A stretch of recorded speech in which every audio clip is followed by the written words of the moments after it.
Mulheres.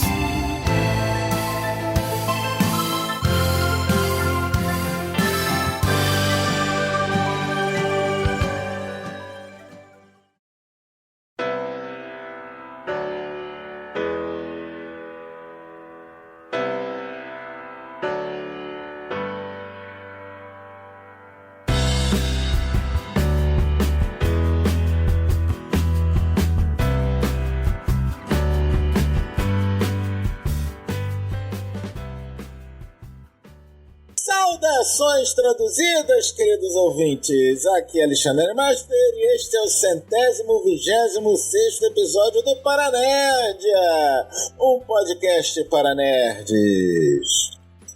E neste episódio 126 eu estou com uma maravilhosa e mágica convidada que está aqui para me prestar uma entrevista sobre o trabalho que ela tem, que é o trabalho de tradutora. E a pessoa que está aqui para nos falar tudo a respeito da tradução e localização de séries, filmes e jogos para o Brasil é ninguém mais, ninguém menos que Dona Artemis Whittaker do Anime Sphere. Fala, minha bruxinha. Você só falou meu sobrenome errado agora, é o Whittaker. Eu vou ser amaldiçoado na próxima semana. Ouvinte, se vocês acharem que eu sumi é porque eu levei uma maldição de uma bruxa, entendeu? Olá, pessoas. Eu já cheguei corrigindo o rosto, olha só. Tu ver, depois do Dan corrigiu o meu Yusuke pra Yusuke, agora tem a Dona Bruxa que corrigiu o sobrenome dela, mas ela tá no direito, o sobrenome é dela, né, afinal de contas. Antes da gente falar a respeito do teu trato de tradutora, né, teu trabalho de tradutora, fala um pouquinho dessa história de bruxa, porque o pessoal tá sacanagem. Bruxa, que porra de bruxa? Como assim, Nerdmaster? Não, eu sou bruxa. Eu sou sacerdotisa wicaniana, há pelo menos uns 13 anos. Tá vendo? Eu sou Quando eu tiver alguma coisa do tipo, vou falar sobre magia, eu já vou ter com quem chamar, tá vendo? Mais um especialista por rol do Paranerdia. Bom, pode chamar, a gente fala, o que a gente puder falar, a gente tem que falar. Então tá, voltaremos daqui a pouquinho para falar tudo a respeito de tradução, não bruxaria, depois dos recadinhos. Vamos lá.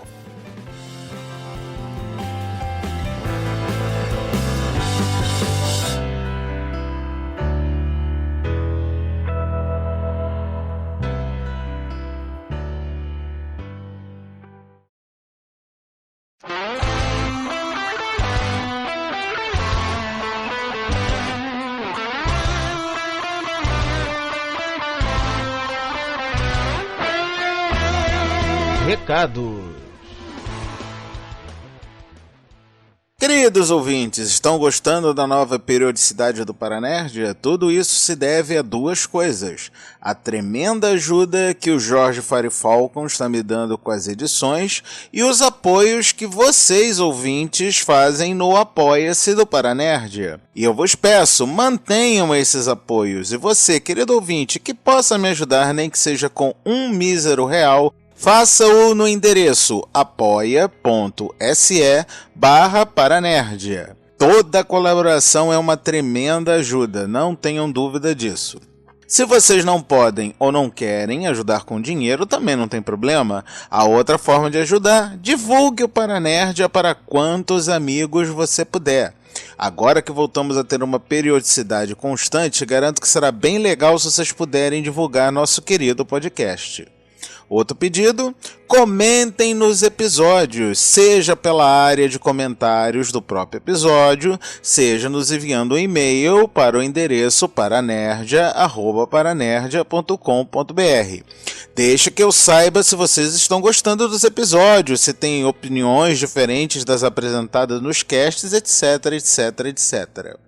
Além do e-mail, vocês podem entrar em contato conosco pelo Twitter, com @Paranerdia, e pela página do Facebook, que fica em facebook.com/Paranerdia.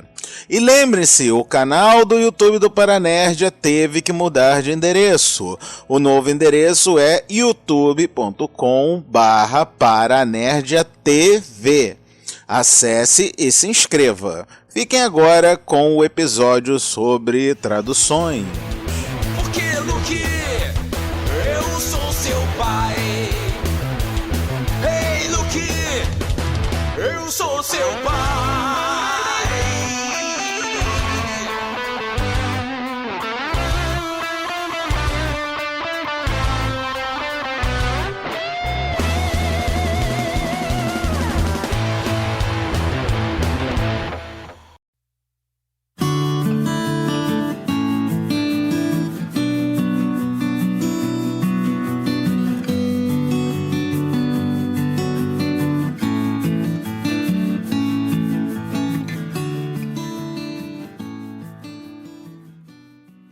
Estamos de volta.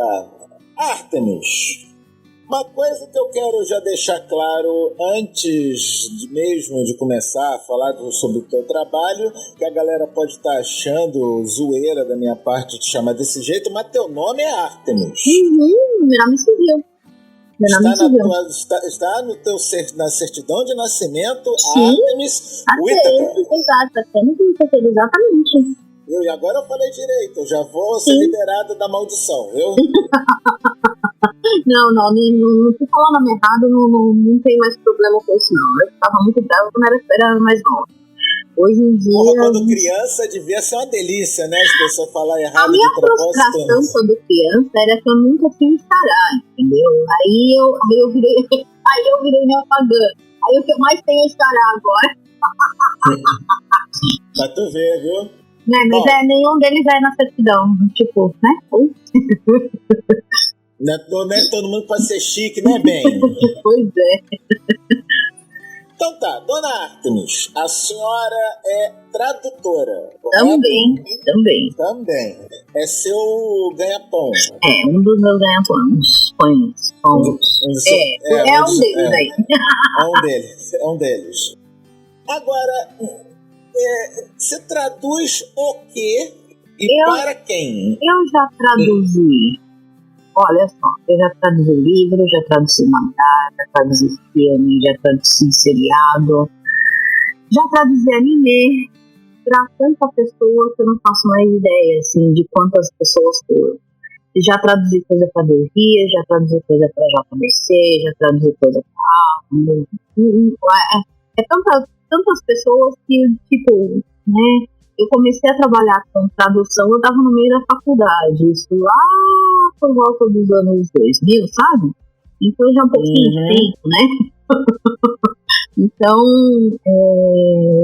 eu já trabalhei com bastante gente, pra editora, pra distribuidora, pra dubladora, já fiz. Uma das coisas que eu escolhi tá na minha meta de fazer é traduzir videogame. Esse ainda não foi. Ainda. Mas quem sabe? Eu ainda quero brincar de traduzir videogame. Pra tirar a dúvida completamente dos ouvintes, você só trabalha única e exclusivamente com a tradução. Você não dubla, você não dirige, não faz nada dessas outras paradas. Não. Né? É só a tradução do idioma estrangeiro para o português. Algumas vezes eu fiz o contrário do português para outro idioma estrangeiro. Por que eu falo para o idioma estrangeiro? Porque eu faço traduções do inglês e às vezes do japonês para o português. Então, como deu para perceber, se a mulher traduz para mangá, obviamente que ela não vai traduzir de espanhol, né? Não, existe bastante assim, esse tipo de coisa, entendeu? Algumas editoras, né? Algumas que não existem mais no mercado, inclusive, né? Né, que acontece assim, tradutores do japonês bons são raros, né? Então o que eles fazem? Eles pegam alguém que saiba outra língua, ou inglês, ou espanhol, whatever, e fazem uma tradução da tradução. Acontece isso bastante no mercado de tradução, tá? Mais do que vocês imaginam. Principalmente quando é uma língua não tão comum, vamos dizer assim. Uhum. Você quando recebe o texto para traduzir, você recebe em katakana? Não, imagina, ideograma, não, está escrito em japonês. com ideograma, ele está escrito em japonês, ele não tá romanizado não. Eu leio japonês. Ok. Né? Desculpa ele. Eu posso não ter a fluência que eu tinha na época que me formei. Hoje em dia. Eu não tenho mais a fluência. Agora vem, olha só, agora vem um bastidor do Animesfere, tá? Enquanto eu e o Jorge a gente pena pra tentar pegar versões legendadas ou dubladas se possível, a Tênis não se incomoda com isso não, ela vai no original mesmo, se não tiver legenda dane-se, que eles entende tudo direitinho, né? É pra ofender mesmo, é pra humilhar mesmo, entendeu? Não, assim... hoje em dia, o meu japonês, ele tá um pouquinho mais enferrujado. Bem mais enferrujado. Então, dá pra trabalhar quando tem texto, porque é diferente você trabalhar o texto do que trabalhar o áudio, né? Então, o texto tá lá escrito, você pode pesquisar, você pode trabalhar em cima dele, né? E geralmente o meu prazo é um pouquinho maior quando eu faço tradução do japonês, justamente por causa da pesquisa, né? Um fato, um item curioso que uma vez aconteceu numa gravação foi, não sei se você lembra daquele episódio que a gente gravou sobre Flying Witch no Animesfere, mas o link do episódio do Animesfere vai estar aqui no post deste episódio. A pronúncia. Desculpa, a pronúncia então. Do inglês é espia. Desculpa então. Aí o que acontece? Estávamos falando no Flying Witch. Lá no Flying Witch tem um personagem muito interessante que é o pai do protagonista, né? Tem o pai sotaque caipira. Sotaque caipira japonês. Tu imagina japonês, caipira é tudo, né? Agora tu imagina só. Caipira, na verdade, é a pessoa. Não, tu imagina. A pessoa que não mora Ai, gente, numa cidade urbana, né? Não mora no interior. Isso. No interior. Isso. Aí a gente tava conversando nesse episódio e viveu a curiosidade para saber se realmente, porque no anime fazia-se entender que ninguém entendia porra nenhuma do que o pai do garoto falava por conta do sotaque. Aí eu perguntei, já que tínhamos uma entendedora de japonês na conversa, entendeu? Se realmente era difícil de se entender o pai, porque pra mim ninguém eu tava entendendo porra nenhuma que eu tava lendo na legenda, tá? Porque pra mim japonês é japonês de qualquer jeito, entendeu? Então eu muito mal entendo sayonara, arigato e agora naruhodo. Eu não consigo perceber quando a pessoa fala naruhodo, né? Soba, né? Quando a gente vai ouvindo as expressões, a gente acaba distinguindo elas na conversa. Mas é assim que funciona a aprendizagem de língua, né? Sim, eu sou professora de inglês há mais de 25 anos, então... Por isso que ela teve a petulância de corrigir o rosto quando falou estéreo em vez de estéreo. Viu? E eu só não reclamo dela porque ela é bruxa e ela pode me amaldiçoar. Bom, continuando. Aí o que acontece? Você pega, o teu trabalho é literalmente pegar o texto no original e traduzir para o japonês. Mas quando você faz essa tradução... Desculpa. Agora ela é professora de gramática também. Quando tu traduz, seja japonês ou inglês, para o português, você literalmente só traduz ou tu faz aquilo que a gente chama de localização? Eu tô perdido um pouquinho. Por exemplo... não, isso você tem que fazer. O processo de tradução tem uma coisa que é uma forma errônea que as pessoas entendem do processo de tradução. O processo de tradução, o que ele é? Ele é pegar uma obra é como se você pegasse seu começo da obra original e voltasse ela em português, entendeu? Então, o que acontece? Eu tenho que fazer essa adaptação, senão ela vai ser uma tradução, ela vai ser quebrada, ela vai ser tosca, entendeu? Então, as pessoas entendem a tradução como tradução literal, e não é. Uma tradução e uma versão, elas têm uma diferença bem significativa. Entendeu? Então, o que acontece? Eu leio aquela obra, vejo aquela obra e faço a partir, obviamente, isso a partir do meu conhecimento, do meu ponto de vista, da minha pesquisa, eu jogo a minha ótica sobre aquela obra e faço a minha versão. A versão do que aquilo pode dizer em língua portuguesa. Então, você tem que fazer adaptação, não tem como. Você como é que é, por exemplo, eu pego sempre dou esse exemplo porque é um exemplo perfeito, né? Você sabe o que é o termo pindaíba? No Brasil é pobreza, né? É pobreza. Por que é pobreza? Não sei. Não faz a mínima ideia, né? Pindaíba é um termo intuitivo. Olha que parece, né? Realmente.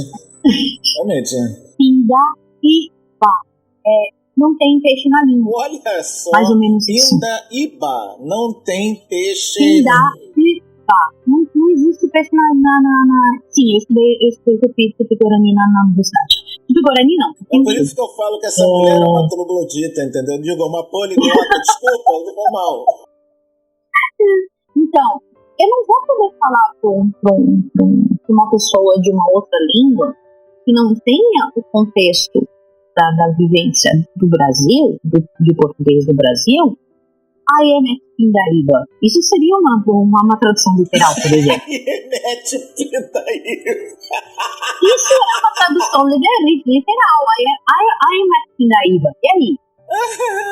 Entendeu? Não, eu não vou poder fazer isso. Não faz sentido. Faz sentido se eu não literalmente... O processo seria mais ou menos assim. Se eu tivesse que trazer para fazer a versão desse termo, o que eu, Artemis, faria? Eu ia buscar algumas das nações norte-americanas, que é o Navajo, o Peyote, o etc. Algumas das nações nativa norte-americana, eu ia fazer esse exercício de tentar encontrar equivalência. Uma equivalência dentro dessa língua nativa norte-americana para poder ser mais ou menos similar, tá?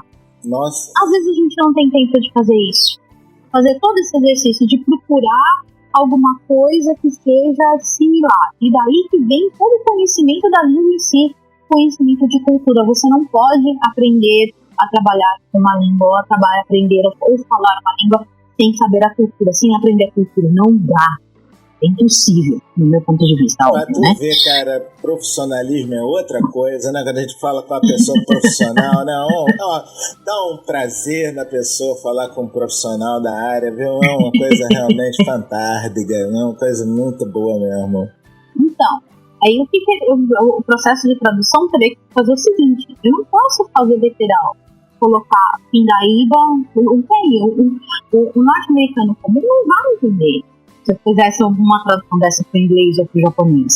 Então, o que eu vou fazer? O que está na Pindaíba significa tá sem dinheiro, tá pobre. Então, o que eu vou fazer? Eu vou procurar uma expressão que seja similar a essa expressão, ou uma gíria que seja similar a essa expressão no português. Quer ver um outro exemplo? Eu adoro também usar esse exemplo, costumo usar muito, é o contrário.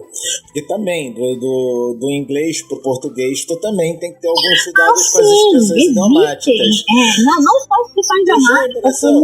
Tu já imaginou se um cara traduz a início como eu te perdi? Pois é. E a início, aí, por favor, professora de inglês, o que significa início para os ignorantes do... Literalmente é só sentir falta, porque saudade não existe em inglês. A palavra saudade não existe. Viu? É aquela velha história que saudade é uma das poucas palavras em português que não existe em idioma nenhum do mundo. Não, no japonês você tem. Você tem uma expressão que é equivalente. Não, olha, viu só, viu? Hisashiburi. Tem uma expressão que é equivalente, que tem o mesmo peso emocional que tem saudade. Aliás, uma coisa que deve ser, entre aspas, tá? O pesadelo dos tradutores são as expressões idiomáticas e as gírias, né? Não, eu não acho pesadelo, porque é um exercício que eu gosto de fazer. Isso é a vantagem de você, se você trabalhar com algo que você gosta, né? Que você tem tesão de fazer. Porque, assim, esse é o exercício, é o que eu gosto de fazer, de pensar, tentar fazer uma adaptação de uma expressão, de uma piada, de uma coisa assim. E, assim, você entender o contexto do que aquilo que está rolando para poder passar para outra língua, esse que é a minha graça, né? Por exemplo, uma outra coisa que acaba sendo muito comum é a expressão I get it, né? Ou got it, né? Tipo, ela é uma expressão, se você pegar get no dicionário, né? Você vai ver a quantidade de definições que você tem essa palavra. No dicionário. Senhor ouvinte, faça esse exercício, vai lá no dicionário e vê a palavra get, quantas páginas tem? É uma página e meia só pra... Não, se você pega um dicionário de inglês tem mais. Entendeu? Por quê? Porque ela é uma expressão multivalente. Ela é uma palavra... Ela serve para mais de uma coisa. E isso acontece em português também. Aliás, isso acontece em toda a língua. E aí, assim, por que uma tradução humana acaba sendo 1000 vezes melhor do que uma tradução automatizada? Uma tradução automatizada é tipo a tradução do Google, né? Sim. Porque a gente pensando e entendendo esse conteúdo, a gente consegue adaptar. Uma tradução automatizada vai só ao pé da letra. Então, esse I get it, ou got it, ele pode ser pegar, pode ser entender, pode ser uma série de coisas que vai depender do contexto e do conteúdo que está rolando a ideia. Então, às vezes, por exemplo, eu estava na tradução, porque quando chega material de vídeo, né? Material de vídeo, que eu falo isso, é seriado, filme, novela. Nossa, já fiz novela também. Já fiz novela na família. Então tá. Deve ser a de Lissa. É diferente. Podia ser pior, você podia ter que fazer novela mexicana. Em espanhol eu só entendo, eu não falo. Não brinco de traduzir espanhol, não. Não, eu só entendo semelhança com o português. Por ser uma língua latina, por ser uma língua latina, eu já tenho uma facilidade com línguas, né? Então, por exemplo, eu tenho facilidade para entender espanhol, italiano, por ser uma língua latina. Sim, a feliz, alegre, contente, estou latino também na faculdade. Gente, eu estudei sânscrito na faculdade, tá? Nossa, viu? As pessoas perguntaram pra mim, você é louco, foi estudar sânscrito, Yiddish? O que eu vou fazer com isso? Não sei, é legal, tô estudando. Ela vai salvar o mundo quando uma múmia quiser destruir a humanidade, entendeu? Ou então quando ela tiver que decifrar uma profecia antiga do Mar Morto, entendeu? Ela vai usar o sânscrito. Ai. São as pessoas do mundo. Eu sou apaixonada por literatura, então, ponto, né? Então, né? Mas voltando. Agora, voltando, eu segue. Que eu tinha falado de literatura. Tá lembrando. Quando chega um vídeo, entendeu? 90% das vezes eu tenho um roteiro que vem por esse vídeo. Então, geralmente, o que acontece? Eu primeiro eu assisto o vídeo sem o roteiro, aí eu faço a tradução do roteiro, esqueço o vídeo, faço a tradução, tipo, correndo, o mais rápido que eu posso, né? Porque às vezes os prazos são as coisas mais loucas da minha vida. É muito rápido, é muito curto o prazo para terminar uma tradução. Existem prazos assim, chega o material, um dia eu tenho que entregar toda a tradução linda, maravilhosa, perfeita, 24 horas depois. Então eu me sinto Jack Bauer. Quando tu recebe esse tipo de material, é um episódio de cada vez ou vai de baseada logo de uma vez? Às vezes é baseada, às vezes é um episódio por vez. Teve uma vez que eu trabalhei num seriado que era baseado. Entendeu? Então, tipo, eram 5 episódios, eu tinha 5 dias pra fazer os 5 episódios. Uma coisa importante, vamos deixar isso claro desde já. Vamos deixar claro desde já. a gente tá falando um seriado, um episódio, tal e coisa, porque a Artemis, a maioria dos trabalhos dela, ela não pode dizer quais trabalhos que ela tá fazendo, porque ela assina aquele... Como é que é o nome do negócio? Non-disclosure. Isso, No Disclosure Agreement, né? Agreement, na verdade. Agreement. Aí isso seria traduzido como... o equivalente aqui seria agora fugiu a palavra. Bom, é um acordo que a pessoa tem que assinar para não divulgar de confidencialidade. É bom você estar com o marido lá que perto, porque às vezes ele sussurra as coisas. Viu? Então, assim, por exemplo, 90% das vezes eu assino esse non-disclosure agreement. Eu não posso um contrato de confidencialidade, que eu não posso falar o título que eu estou trabalhando. É óbvio. Senão tu sair spoilando pra todo mundo, né? Óbvio, porque depois que eu terminar a obra, eu posso falar, por exemplo, posso falar pra amigos, posso falar mas eu não posso virar tudo. Fui eu que fiz, né? Foi. Né? Eu não sou besta o suficiente para poder peitar a indústria fonográfica. Não, né? Pelo amor de Deus. A indústria fonográfica, tá ligado? Isso não, ou seja, favor, não é só processo. Não é só aquela produtora que fala todos os trabalhos, então não passa pra ela, não, tá ligado? Não vai vir mais trabalho. Rola, como é que se diz? Boicote se tu não se comportar na linha? Tá certo. Que área que não rola? Tá certo. Não é verdade? Então a gente não tá falando os nomes das séries e dos trabalhos dela por causa disso, mas vocês não tenham dúvida que tem muita mão da Artemis em muita coisa que você tá lendo por aí, tá? Nossa! Essa mulher trabalha com a desgraça, meu Deus, eu tenho uma pena dessa criança. Não, quando tem algumas traduções de caso muito curtíssimas, os poucos subtítulos brancos existentes na minha cabeça com certeza vieram daí. Porque é trabalho curto, é loucura mesmo. É manda brasa, né? Uma dúvida, você trabalha como freelance ou tá ligado a alguma empresa de produção?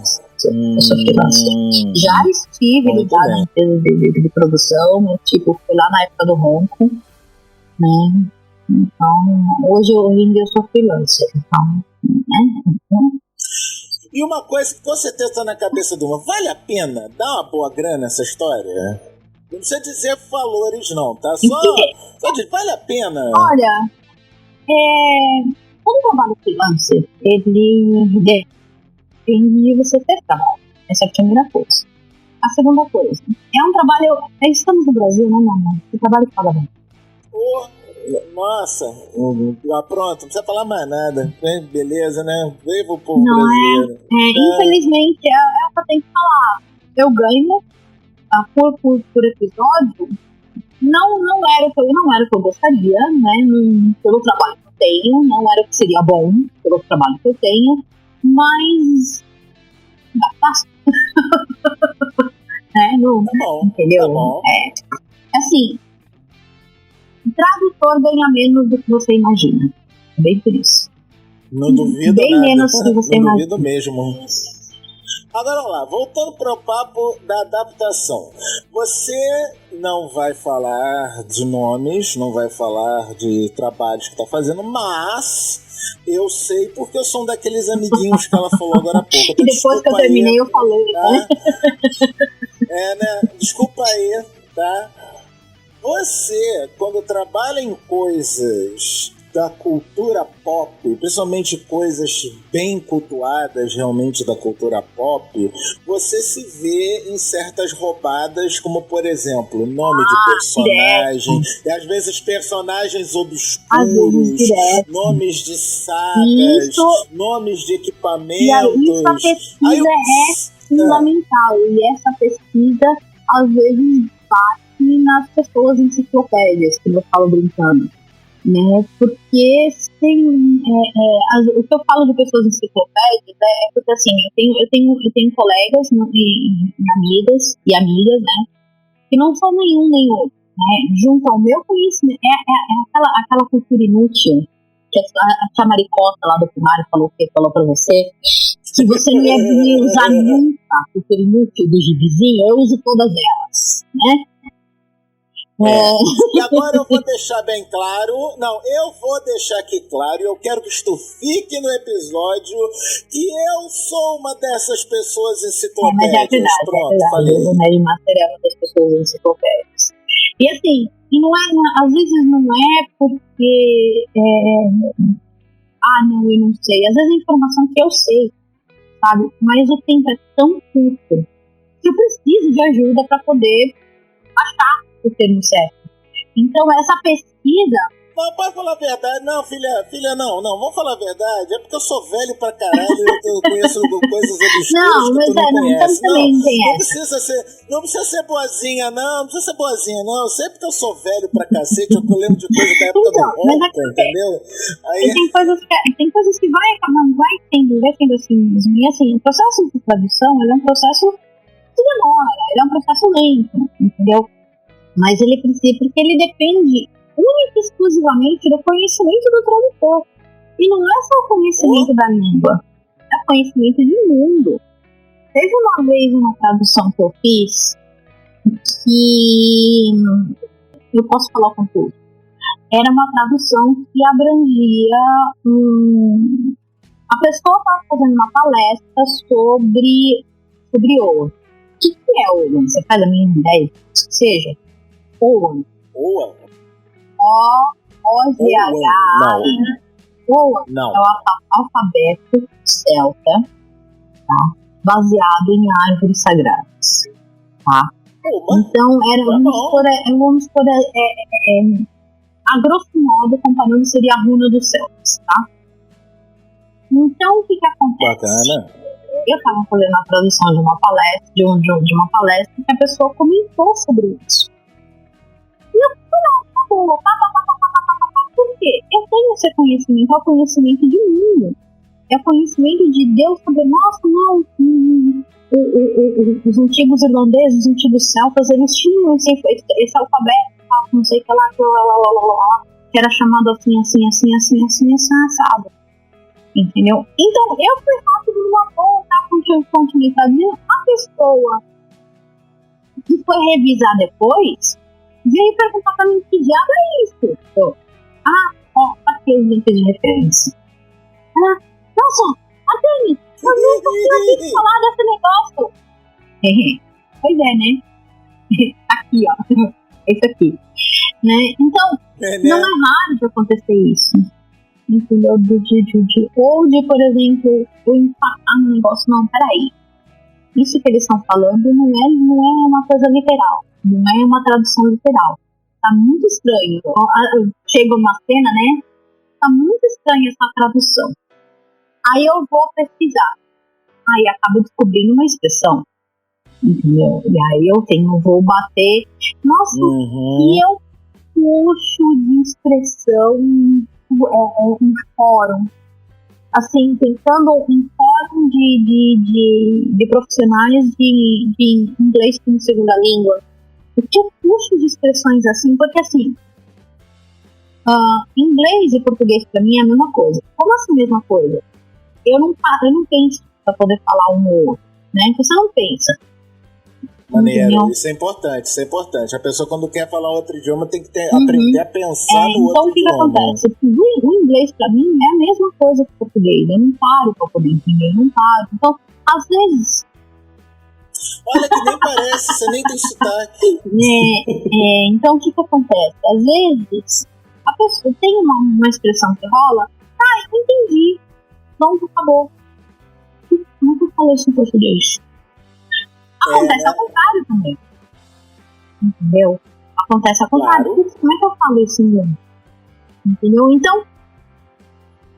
O engraçado é que às vezes acontece isso de português para português. Basta mudar o país, né? Porque você vai falar uma coisa em português de Portugal, quando você tenta entender no português do Brasil, isso é completamente diferente. Né? Ela depende da visão de cultura daquele povo. Existem povos E depois eu posso passar o link para você, ou para colocar no post, que a cor azul não existe. Entendeu? Olha que lindo. Não é o cor daltônico. Não existe um nome para cor azul. A cor azul. Eles não veem a cor azul por causa do recorte de mundo.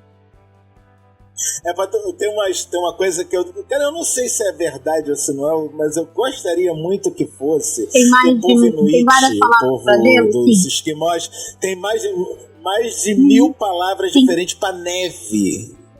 É mole, cara. Mas 1000 palavras pra neve. Tudo bem, eles praticamente só veem isso o ano todo. Mas aí tem também. 1000 palavras pra neve é dose, né? É o recorte de mundo. Por que ele vai ter 1000 palavras pra neve? Porque a gente vê a neve como uma coisa só. Só aquele negocinho bonitinho lá. Às vezes alguém que nunca viu neve nem sabe o que é direito, né? Agora, eu vi, eu já senti na pele a neve até frio. Para aquele povo que tá com aquilo direto, vai ter diferença. Uma neve que acabou de cair, uma neve que tá 2 dias caindo e não para de cair, uma neve que caiu, derreteu, misturou com a poeira, a água do rio. Então, é isso que eu estou falando. A linguagem vai ser diferente, porque a linguagem se adapta à cultura da pessoa que está usando, não é verdade? Perfeito. Não, perfeito, 100%. Mas vamos lá, seguindo viagem. Então, quando tu não sabe, tu pede ajuda, obviamente tentando descrever o mínimo possível para não dar spoiler da obra, porque é aqui na história do non-disclosure clause, né, do acordo. Aí, o que acontece se tu empaca numa situação que tu não consegue, por mais ajuda que você tenha, de resolver o problema? O que acontece? Uma tradução, ela não fica só na mão do tradutor, tá? Então ela vai para a mão do tradutor, aí ela chega na mão do tradutor, né? O tradutor faz a versão. Aí ele vai mandar pro editor. E essa tradução, ela vai passar por trocentas revisões. É sério o que eu estou falando, tá? Ela vai passar por trocentas outras mãos. Ou seja, quando a gente está assistindo alguma coisa, né? Que pega e xinga o tradutor que traduziu, eu quero bater na pessoa que faz isso. Às vezes, não é nem culpa do coitado do tradutor.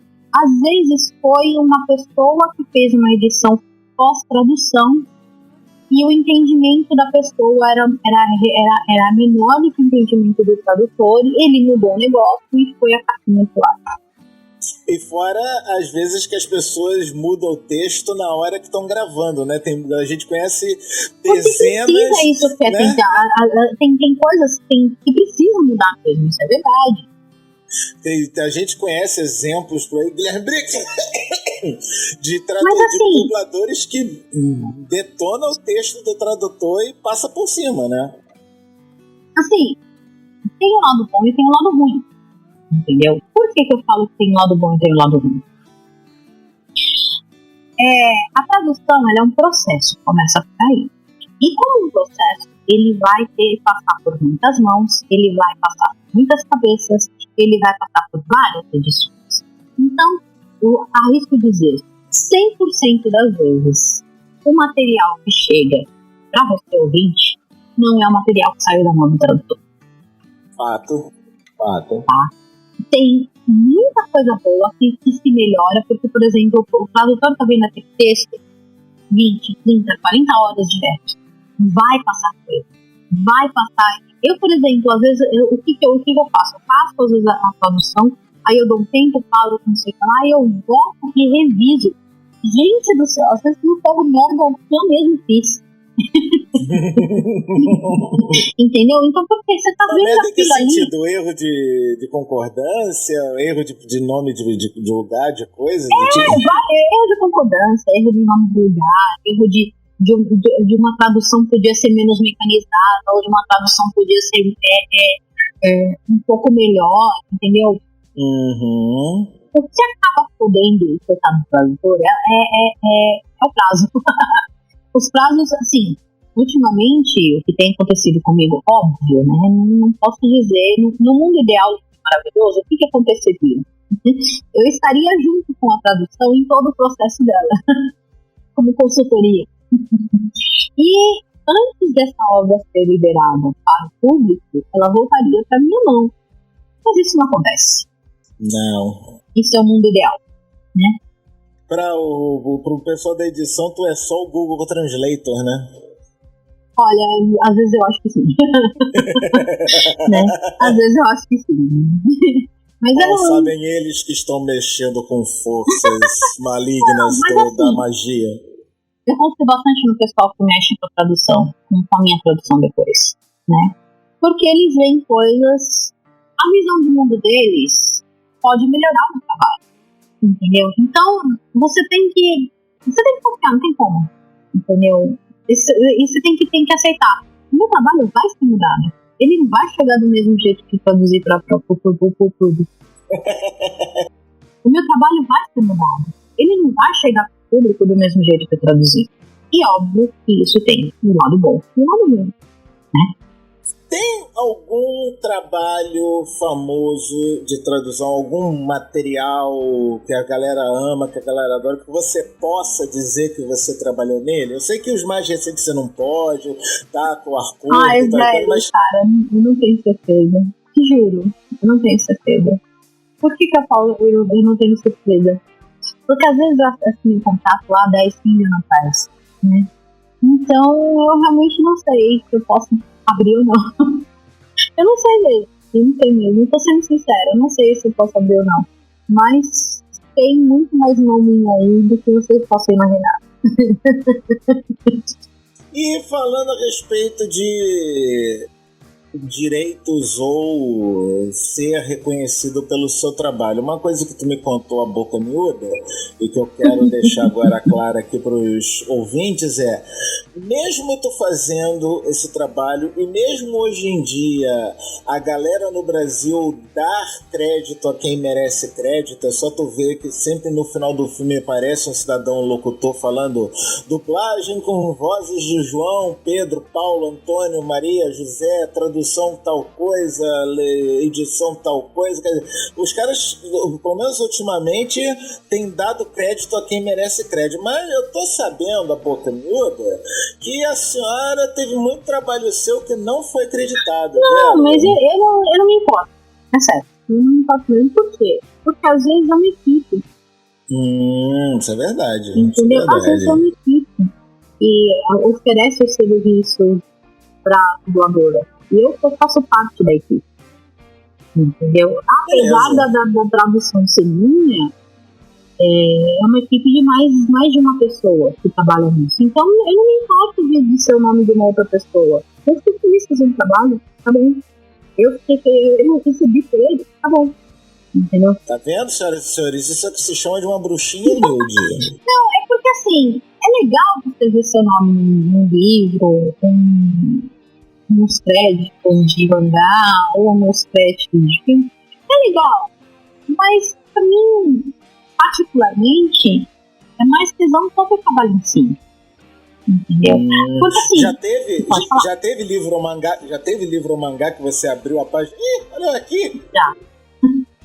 Ah, tá vendo? Já teve sim. Para os ouvintes do Paranédia, eu trabalhei na JBC como preparadora de texto e também como tradutora. Então, se vocês por acaso acharem Artemis Whittaker, então você tem a certeza que é essa aqui que a gente está falando agora. Pois é. É comum no meio editorial, no meio de tradução, você ter os pseudônimos. E eu já usei mais de um. Olha, viu?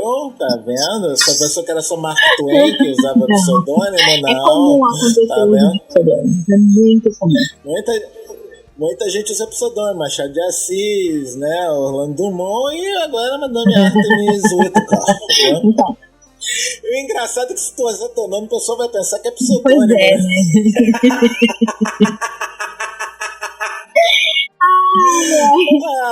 Me passa uma informação que eu acho fundamental para essa conversa, Artemis. Como é que é o processo da tradução? Ela difere do meio, né? Então, você tem, por exemplo, quando você trabalha com a tradução de livros, você tem limite de caracteres. Entendeu? Por que você tem limite de caracteres? Por causa da diagramação do livro. O livro original tem, sei lá, 300 páginas. O livro na versão brasileira tem 300 páginas. Sério? Pô, mas às vezes você tem coisas, por exemplo, japonês mesmo. Às vezes uma palavra você tem que traduzir com uma frase. E aí, como é que fica? Não é? Às vezes é assim. Às vezes acontece isso. E tu sabe que é verdade. Às vezes é uma palavrinha, é um ideogramazinho pequenininho pra traduzir uma frase de 10 palavras. Uma frase de 10 palavras não é forte. Pera. Agora o que acontece? Por que acontece isso? Lembra que eu falei daquele lance da cultura? Então, pindaí não é uma palavrinha só, né? Mas não dá pra explicar sem ser com uma frase. Muito bem. E outros métodos? Aí, assim, por exemplo, então você tem, dentro da parte editorial, na parte escrita, você tem que tomar cuidado com o número de caracteres. Então, você tem que fazer o máximo para manter o número de caracteres do álbum inicial da obra final. Não é 100% isso, não é 100% assim. Ele vai ter que fazer chegar o mais próximo possível. Às vezes não acontece. Dentro de obra de uma tradução para legendagem é diferente de uma tradução para dublagem. A tradução para legendagem, ela é uma tradução resumida. Por que ela é uma tradução resumida? Porque você tem um número fixo de caracteres que podem aparecer na legenda. São 32 caracteres na legenda. Na linha de cima são 16 e na linha de baixo são 16. Tá? Esse número sofreu poucas modificações durante os anos. Tá? Às vezes, tem alguns lugares que estão usando um pouquinho mais, outros usando um pouquinho menos, mas a grosso modo é assim. Então, o que acontece? E a legenda ela tem que ficar de 3 a 4 segundos na tela para dar tempo de leitura. Ou seja, se você pega uma Lorelai falando do Gilmore Girls que dispara 300 palavras por segundo.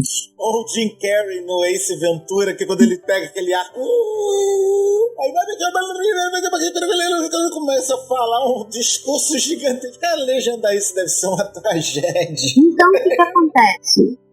A pessoa que está trabalhando com a tradução, ela vai diminuir, vai encurtar para passar no geral.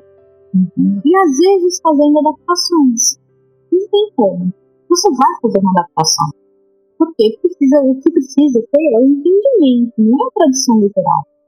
Um exemplo de adaptação, e eu adorei a galera do Crunchyroll ter feito isso, um abraço Crunchyroll, não estão pagando nada pra eu estar falando isso, é de novo naquela história do Flying Witch, quando o pai do moleque falava, eles botavam em mineirês, eles colocavam com I, sor, e negócio na legenda. Cara, eu ri muito quando eu vi essas partes da legenda.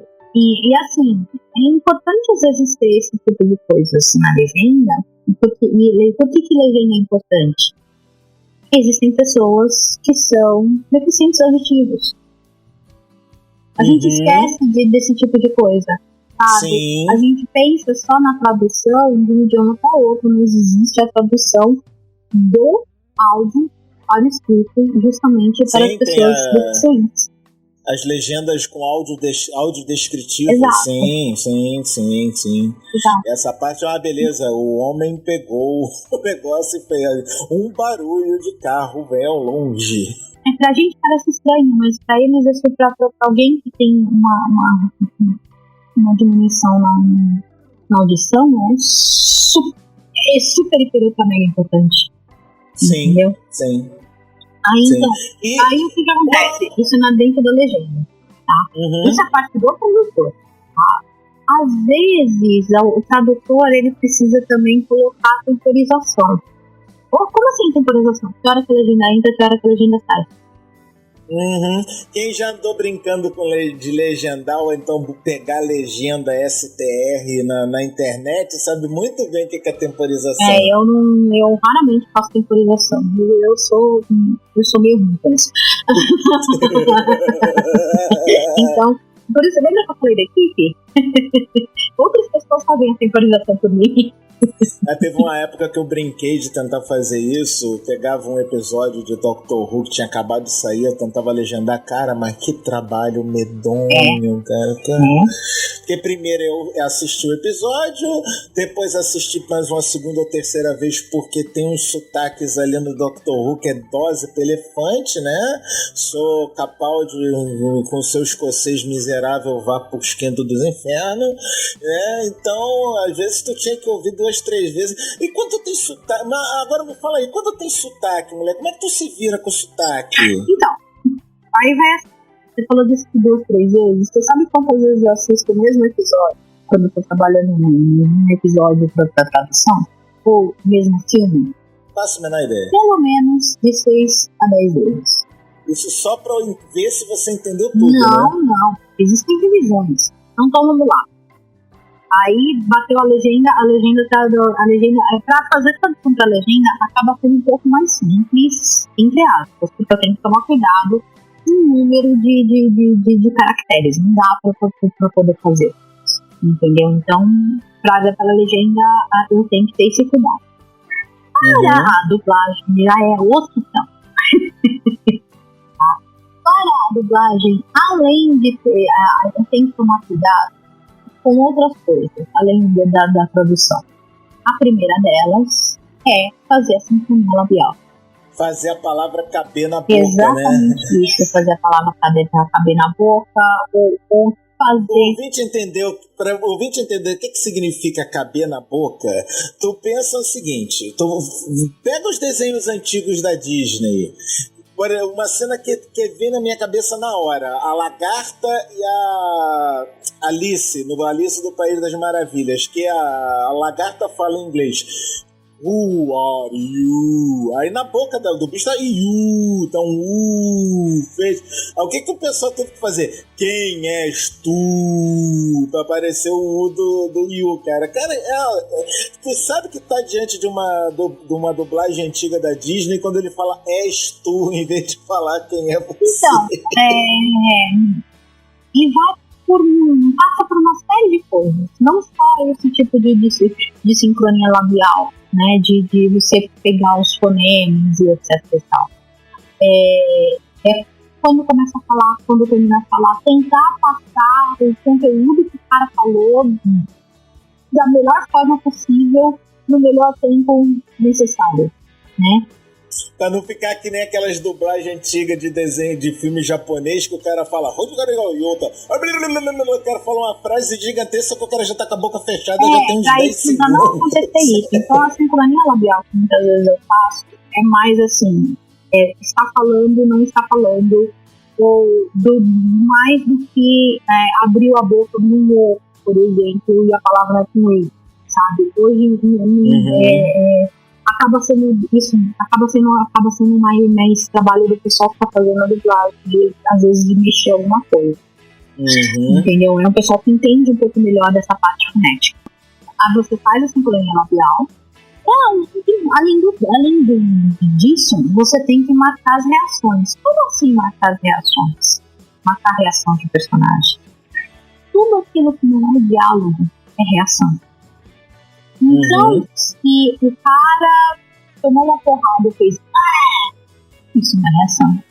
Se o cara olhou pro outro e fez é uma reação. E muitas vezes assim, o que acontece? Aí você tem o trabalho sem o roteiro e o trabalho com o roteiro. 90% das vezes eu tenho o roteiro. Também aquela vez do cara, o cara olhou para um outro homem e fez isso pode ser do realista. Né? Então, por exemplo, eu 90% do meu trabalho hoje em dia, ele tem um roteiro, eu tenho um roteiro. E assim, tem roteiros que marcam essa reação, tem roteiros que não marcam essa reação.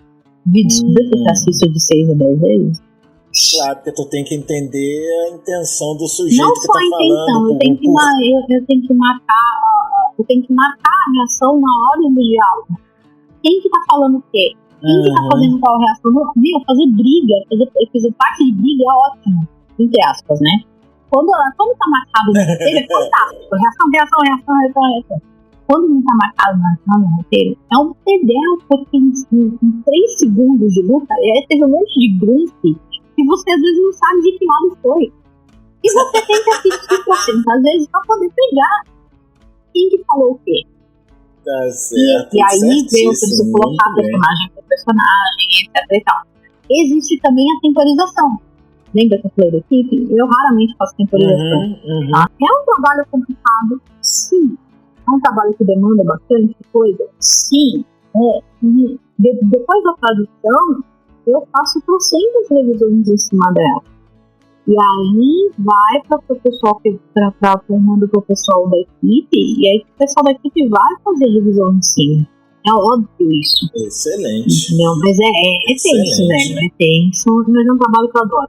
Eu adoro. Muito bem. Minha querida Artemis, foi um prazer enorme ter você aqui no Paranerdia. Finalmente, né? Depois de milhares de ameaças, de maldição pra mim, se você não chamasse você aqui pra gravar. Mas isso, não, mas quem imagina, não. Quem tá falando? Não, imagina. Exatamente, Eloy, foi isso mesmo que eu falei, ora bolas. Eu aqui quis trazer essa história da tradução para o Paranerdia, porque primeiro a galera aqui adora quando eu falo sobre dublagem, versão brasileira e o Caramba 4. E a dublagem brasileira ainda é uma das melhores do mundo. Gente, eu sou fã de dublagem. É sério isso. Aí o pessoal fala assim, nossa, mas você entende o original? Eu assisto original, eu assisto dublado. Entendeu? São 2 obras diferentes, são características diferentes. Eu só tenho um pouquinho ruim com a dublagem norte-americana. Eu não gosto muito da forma como ela é feita. Mas até aí sou eu, né? A minha preferência, eu prefiro ver a obra, posto que eu entenda a língua, eu prefiro ver a obra na língua que ela foi concebida. Sim. Mas também tem aqueles que falam, eu não gosto de dublagem porque eles mudam tudo, tiram do contexto. Não, eles não tiram do contexto, animal. Eles botam no teu contexto, jumento. Porque se você não for fluente no idioma, você precisa entender o que as pessoas estão dizendo, filhinho. Então tem que ter adaptação, tradução, localização. Com certeza. Entendeu? Tem que ter tudo assim, tá? Bom, amor da minha vida, bruxinha do meu coração, pra titio Jorge do Animesphere não ficar zangado comigo, passa lá o jabá de praxe do Animesphere. Então, pessoal, eu faço parte da equipe física do Animesphere. Eu tenho estado ausente alguns dias nos últimos episódios, justamente porque eu estava trabalhando feito uma louca. E não batia os horários de gravação, não batia também. Todo terrível. Mas, então, eu sou a consultora de assuntos super hiper especiais. Tô brincando. Eu sou a enciclopédia da Animesphere.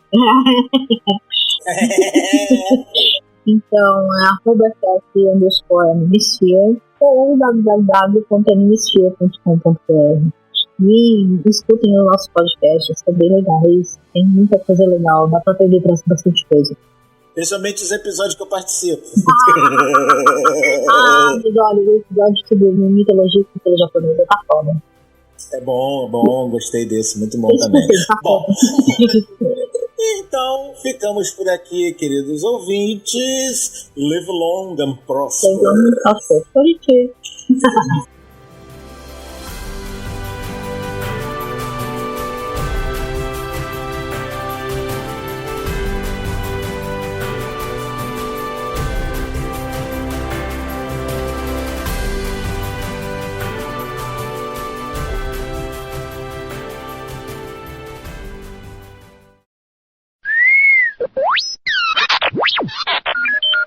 You got a nerd mail. Muito bem, vamos agora aos comentários feitos no episódio 126 sobre as sagas do infinito na Marvel. O primeiro comentário foi feito pelo nosso querido mecenas Paulinho 15 quilos, que nos disse o seguinte: finalmente várias dúvidas foram sanadas.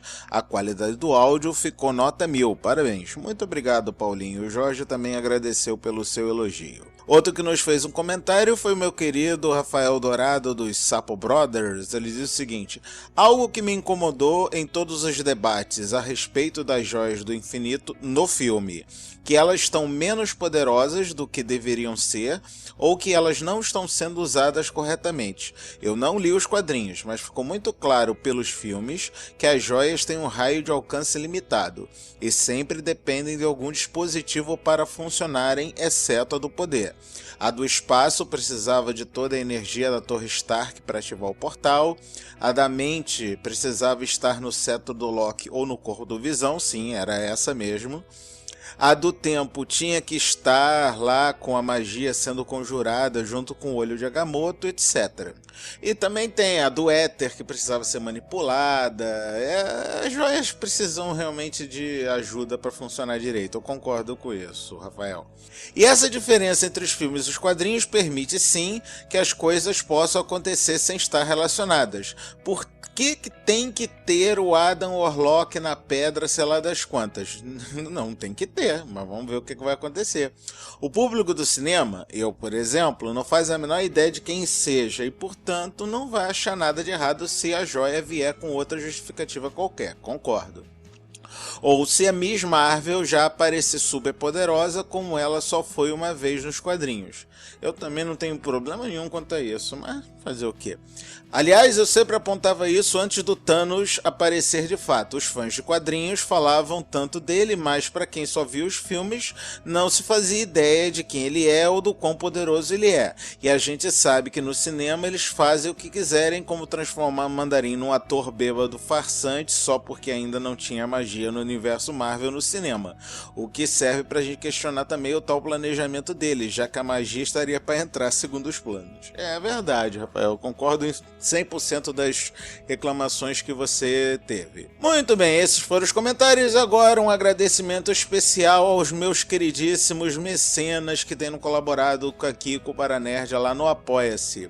Um beijo, um abraço para a belíssima Ana Carolina Martins, para a joaníssima Ana Lúcia Letier, para o engraçadíssimo Arthur Bonifácio, para o ilustríssimo Daniel Rossi, para o novíssimo Diego Ferreira Veríssimo, para o corretíssimo Éder Cardoso Santana, para o elegantíssimo Emílio da Costa Mansur, para o versatilíssimo Guto Lima dos Santos, para o simpaticíssimo Lucas Freitas, para o importantíssimo Luiz Alfredo Lopes Soares Filho, para o genialíssimo Paulo Roberto Libaldi, para o agilíssimo Rodrigo Moquepon e para a poderosíssima Suelen Nastre. Muito obrigado a todos. E caso você queira também ter esses agradecimentos, colabore com a gente lá no Apoia-se do Paranerd. Um abraço a todos e até o próximo Paranerd.